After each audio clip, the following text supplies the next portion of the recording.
pleased about is the rating on IMDb and Rotten Tomatoes, because that's higher than the Shawshank Redemption, which is that's a huge surprise. To have a show rated more highly than that is sort of eye-widening. Well, I don't know if you read reviews, but not only have the viewers turned out, the reviews have been very positive. One yes, said, except the BBC, weirdly. They didn't like it. How weird's that? For people who haven't seen the first episode yet, how is it different from Top Gear? It's Top Gear in witness protection, is what it is. As a friend of mine said the other day, a reviewer. It's different because it moves around the world. That's really it. So we're hosted from a tent, which in show 1 was in Los Angeles, 2 is in Johannesburg, 3 is in England. So it moves around the world. The audiences are therefore different. But it's still James, Richard and I. So it's like if you have a glass of champagne and you have it in a bucket or a glass, it's still it's still champagne. And that's really what it is. It's a different vessel. But the show's different elements about the same.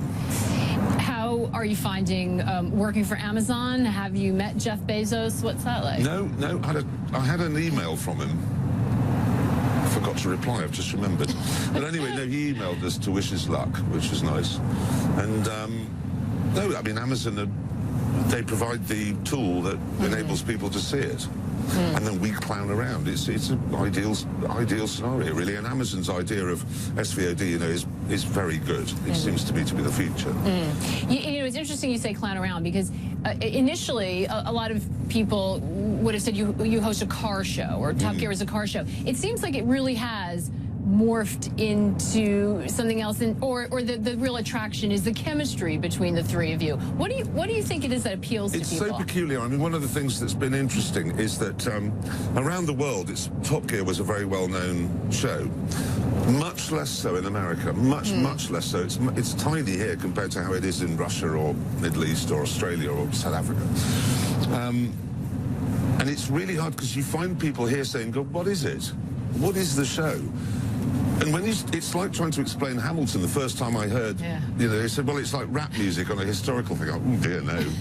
But you know, you can't get. So what do you tell people when they ask what it is? It's because if you say it's 3 old men who fall over and catch fire, which is what it is, everyone goes, right, I'll be tuning in for that. If you say it's a car show, people say, oh. It's really hard to explain what it is. How important is humor? Because I love the ad that says, "What could possibly go wrong?" It seems that that's such an important vein in it. It is, because most TV shows, when something goes wrong, you cut, you reset, and you start again. We rejoice in failure. There's nothing, because if you win, it's really hard to get your face right.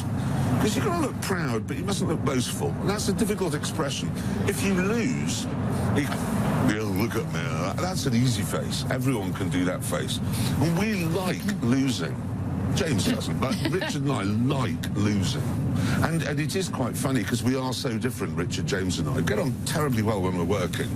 Not working? Yeah, well, not working. They're the last people in the world I'd like to see. But it's really hard to explain why it's so popular, because it was the world's most watched TV show, factual TV show.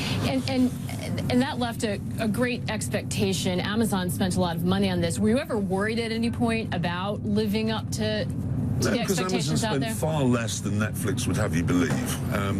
It's nowhere near as expensive as people have been saying. Really? No. Do you know how much it costs to make? Have they? Of course I do. And I wouldn't tell you. We don't talk about, you know, how much money we're earning. It's just not a British thing. But way less than all the speculation.